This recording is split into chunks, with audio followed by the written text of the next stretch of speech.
الحمد لله رب العالمين والصلاة والسلام على أشرف الأنبياء والمرسلين نبينا محمد وعلى آله وصحبه أجمعين أما بعد السلام عليكم ورحمة الله وبركاته بمخارج الحروف بكفل رات درساتين أقصى اللسان مالت من مالتنا سنت موجة وتاوتشالو الأقصى اللسان ملون بزرزر احتنال إنما نيوت ألو عندهم دقمو وسط اللسان مالت من مالتنا سنت موجة وتاوتشالوت إنما نسيوت ألو ملون بزرزر احتنال تنش لما استوسي هل أقصى اللسان مالت روكو يملاساتين كفيل مالتنا በሩቁ ምላሳችን ክፍል ሁለት መውጫ ቦታዎች አሉ ሐርፍ ቃፍና ካፍ የሚወጡበት መውጫ ሐርፍ ቃፍ መውጫ ቦታዋ ሩቁን ምላሳችንን ክፍል ከላይኛው ስጋማ ላንቃችን ጋር በመጣመር የምናነባት ፊደል ናት ሐርፍ ካፍ ደግሞ ከሐርፍ ቃፍ መውጫ ትንሽ ዝቅ ብሎ የሚገኘው ሩቁ የምላሳችን ክፍል ከላይኛው ስጋማና አጥንታማ ከሆነው ከላንቃችን ጋር በመጣመር የምትነበብ ፊደል ናት ለምሳሌ ኢቅራ ወረቡከል አክረም ምሳሌ ስተቻችኋለሁ ኢቅራ ስንለው ለምላሳችን ሩቁን ለምላሳችንን ክፍል ከላይኛው ስጋማ ከሆነው ላንቃችን ጋር እያጣመርኩ ነው ማለት ነው ኢቅራ ስንል ኢቅራ ካልኩ ስህተት ነው ሁላችንም ጥንቃቄ ማድረግ አለብን የአማርኛው አንቃ እዚህ ቁርአን ውስጥ ተመተን ማቅራቱ በተራም አለበት ማለት ነው የሐርፍ ቃፍ ትክክለኛ መውጫ ቦታዋ የቱ ጋር እንደሆነ ካወቅንና እንዴት መውጣት እንዳለበት ከተለማመድ ሐርፍ ቃፍን አስተካክለን መቅራት እንጀራ ሐርፍ ካፉን በዛው ልክ በአጠቃላይ ስለ ሐርፍ ቃፍና ካፍ ይሄን ያህል ካልኩኝ ወሰጠ ሊሳን መካከለኛው ምላሳችን አንድ መውጫ ቦታ ነው ያለው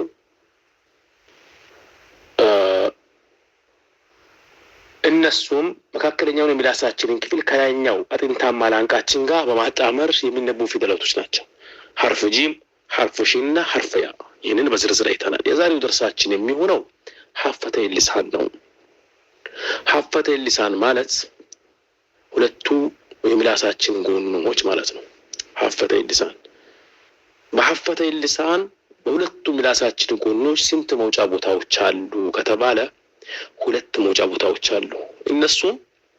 ሐርፍ ባድ የሚወጣበት መውጫና ሐርፍ ላም የሚወጣበት መውጫ እንዴት ይወጣሉ እንዴት ይስቀራሉ የሚለውን በዝርዝር አስቀምጣለሁ ሐርፍ ባድ መውጫ ቦታዋ የምላሳችንን የግራ ጎን ወይም የምላሳችንን የቀኝ ጎን ወይም ደግሞ የምላሳችን ሁለቱንም ጎኖች ማዕብራስ አልኡልያ ጋር በማድረግ የምትቀራ ፊደል ናት ሐርፍ ባድ አብራስ አልኡልያ ጋር የሚባለው የላይኛው የመንጋጋ ጥርስ ውስጠኛው ክፍል ማለት ነው የምላሳችንን የግራ ጎን ወይም የምላሳችንን ቀኝ ጎን ወይም የምላሳችን ሁለቱንም ጎኖች ማዕብራስ አልኡልያ ጋር ይሄ ማለት ከላይኛው የመንጋጋ ጥርስ ውስጠኛው ክፍል ጋር በመጣመር የምትነበብ ፊደል ናት ሐርፍ ባድ መውጫ ቦታዋ የምላሳችንን ጎን የግራ ጎንም ሊሆን ይችላል የቀኝ ጎንም ሊሆን ይችላል የሁለቱንም ጎኖች ሊሆኑ ይችላሉ ነገር ግን ከማን ጋር መጣመር አለበት ማዕብራስ አልኡልያ ጋር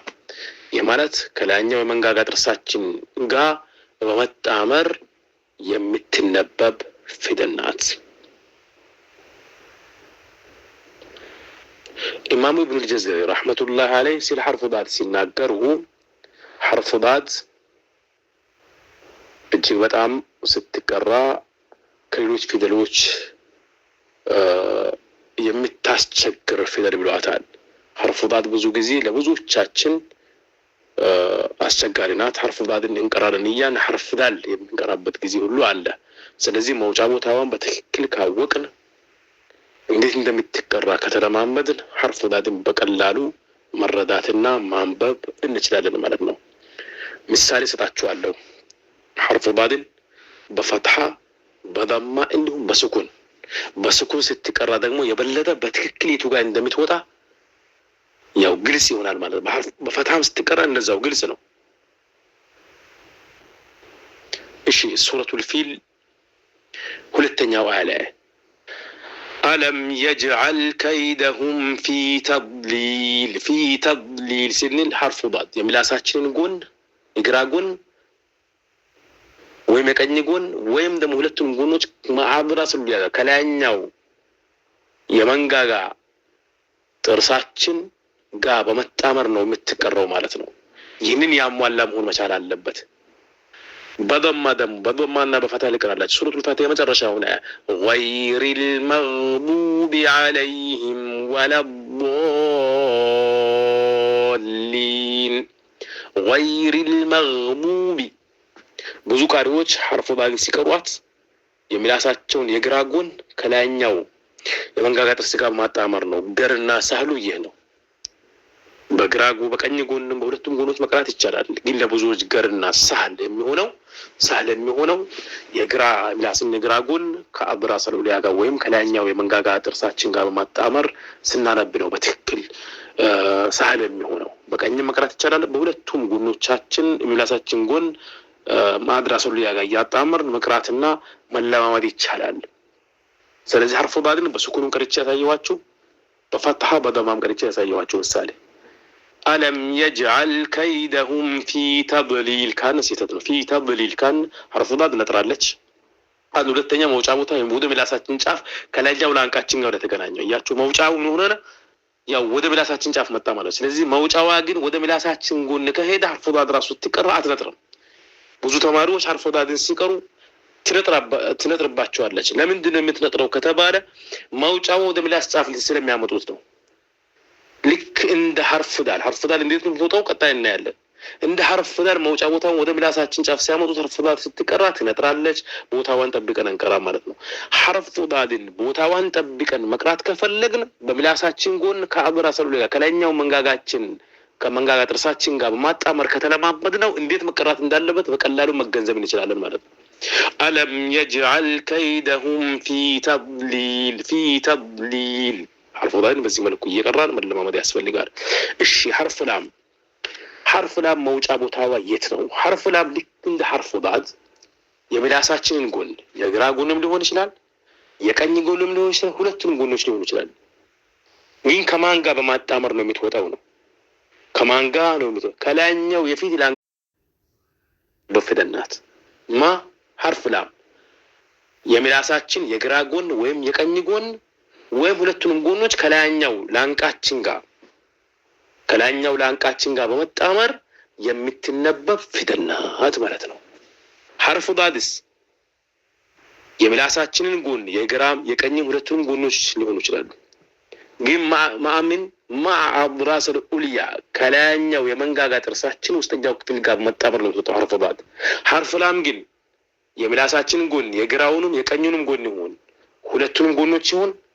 ከላይኛው የፊት ላንቃችን ጋር በመጣመር የምትነበብ ፊደልናት ይህንን በደንብ መገንዘብ ያስፈልጋል እንግዲህ በተጋጋሚ ይህንን ይያልኩ ያለሁት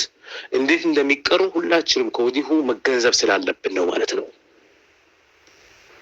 ምሳሌ ልስጣችሁ حرف لام በሱኩን እየቀራው ምሳሌ ልስጣችሁ ይህም ተሳኒት ሱረቱል ፋቲሃ የመጀመሪያው አያ بسم الله الرحمن الرحيم الحمد لله رب العالمين الحمد سنل የምላሳችንን ጎን ከላይኛው ላንቃችን ጋር እያጣመርኩ ነው ማለት ነው የግራ ጎንም ሊሆን ይችላል ቀኝ ጎን حرف لام በቀኝ ምላሳችን ጎን ማውጣት ቀላልና ብዙ ቃሪዎች የሚጠቀሙት ነው حرف ضاد ደግሞ በግራ ምላሳችን ጎን ስንቀራው የበለጠ ገር ይሆናል حرف لام ግን በቀኝ ምላሳችን ጎን ስንቀራው የበለጠ ገር ይሆናል ብዙ ቃሪዎችም የሚቀሩት በዚህ መንገድ ነው በአጠቃላይ ምሳሌውን ላጠናክርላችሁ الحمد لله رب العالمين እንግዲህ ምላሳችንን ጎን ከላይኛው ላንቃችን ጋር ያጣመርን ነው الحمد لله رب العالمين ايه ستتعلم يا قراري الحمد لله رب العالمين رب ካልኩ ለነጥራ አይደለም የሚላሳችንን ጫፍ ከላይኛው ላንቃችን ጋር እያጣመርኩ ያለሁት የሚላሳችንን ጎን ትክክል ከላይኛው ላንቃችን ጋር ሄዳ የምትጣመር ከላይኛው ፊት ላንቃችን ጋር ሄዳ የምትጣመር ከሆነ ሐርፍ ላም አትነጥም ስትቀራ ራሱ ማለት ነው። ብዙ ተማሪዎች ሲቀሩ ሐርፍ ላም ይነጥርባቸዋል። ለዚህ ምክንያት ቦታው ስለማይጠበቅ ነው ማለት ነው። እያንዳንዱ ፊደል የቱ ጋር ነው የሚወጣው የሚለውን ነገር ካወቀን በኋላ እንዴት እንደሚወጣ በተግባር ከተለማመደን በትክክል ያን ፊደል መቅራት ማስተካከል ይቻላል ማለት ነው። የዛሬው ደርሳችን